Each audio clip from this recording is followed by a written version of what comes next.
अब्बास अंसारी ने लगाया धर्मेंद्र यादव को गले, राजभर का दिल जले, बोलने लगे ऐसी ऐसी बात, यूपी की सियासत का चढ़ गया तापमान। पूर्वांचल में बड़ा खेला करने की अंसारी परिवार की तैयारी, अखिलेश को बड़ा तोहफा देने के मूड में अंसारी परिवार, मऊ से लेकर पूरे पूर्वांचल में खेला करने को तैयार। अफजाल अंसारी ने भी संभाली कमान, क्या राजभर के मंसूबों पर फिरेगा पानी, होने लगी चर्चा। पूर्वांचल की मिट्टी में जब हवा भी करवट लेती है तो सिर्फ पत्ते नहीं, पूरी सियासत हिल जाती है।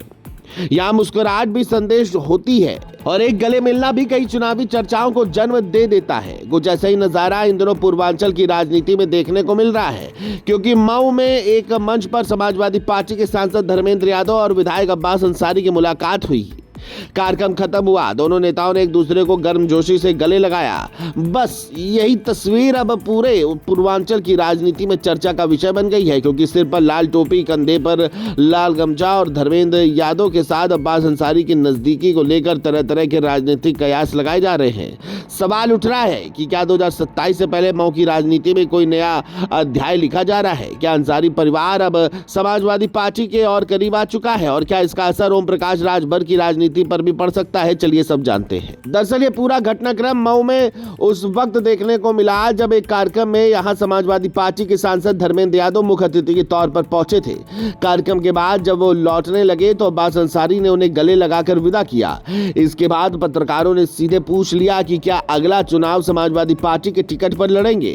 इस बार अब्बास अंसारी ने मुस्कुराते हुए कहा कि यह फैसला जनता करेगी, उनका काम सिर्फ जनता की सेवा करना है। उन्होंने कहा कि उनका रिश्ता मऊ की जनता से दिल का रिश्ता है और बाकी फैसला समय करेगा। इसे एक जवाब ने राजनीतिक चर्चाओं को और तेज कर दिया, लेकिन कहानी सिर्फ एक तस्वीर या एक गले मिलने तक सीमित नहीं है। इसके पीछे पूरा पूर्वांचल का चुनावी गणित भी छिपा हुआ माना जा रहा है, क्योंकि गाजीपुर में समाजवादी पार्टी के सांसद अफजाल अंसारी ने भी अब्बास अंसारी की खुलकर तारीफ की। उन्होंने कहा कि अगर सपा अब्बास को उम्मीदवार बनाती है तो मऊ की जनता उन्हें रिकॉर्ड मतों से जिताएगी। उन्होंने मुख्तार अंसारी का जिक्र करते हुए कहा कि गरीबों के बीच उनका मजबूत जनाधार रहा है और अब्बास उसी विरासत को आगे बढ़ा रहे हैं। यानी अंसारी परिवार की ओर से लगातार ऐसे बयान सामने आ रहे हैं जिनसे ये चर्चा और तेज हो गई है कि 2027 में परिवार पूरी ताकत के साथ चुनावी मैदान में उतरने की तैयारी कर रहा है। अगर राजनीतिक तस्वीर को देखें तो 2022 का विधानसभा चुनाव अब्बास अंसारी ने सुभाषपा के टिकट पर लड़ा था।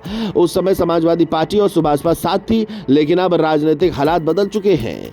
सुभाषपा अब बीजेपी के साथ है। ऐसे में अगर समाजवादी पार्टी इस बार सीधे अब्बास अंसारी को अपना उम्मीदवार बनाती है तो ये पूर्वांचल की राजनीति का बड़ा घटनाक्रम माना जाएगा। हालांकि अभी तक समाजवादी पार्टी की ओर से इस बारे में कोई आधिकारिक घोषणा नहीं की गई है। फिलहाल ये चर्चाएं राजनीतिक अटकलों और नेताओं के बयानों के आधार पर चल रही है। यही वजह है कि अब चर्चा सिर्फ मऊ तक सीमित नहीं रही, सवाल पूरे पूर्वांचल की राजनीति पर उठ रहे हैं, क्योंकि यहाँ हर सीट का अपना अलग सामाजिक और राजनीतिक समीकरण है। बता दें कि मऊ सदर सीट को लंबे समय से अंसारी परिवार का प्रभाव वाला इलाका माना जाता है। जानकारों का मानना है कि यहाँ मुस्लिम और खासकर अंसारी समाज का अच्छा प्रभाव है। यही वजह है कि इस सीट की लड़ाई हमेशा चर्चा में रहती है। दूसरी तरफ बीजेपी भी पूर्वांचल में अपनी पकड़ और मजबूत करने की कोशिश कर रही है।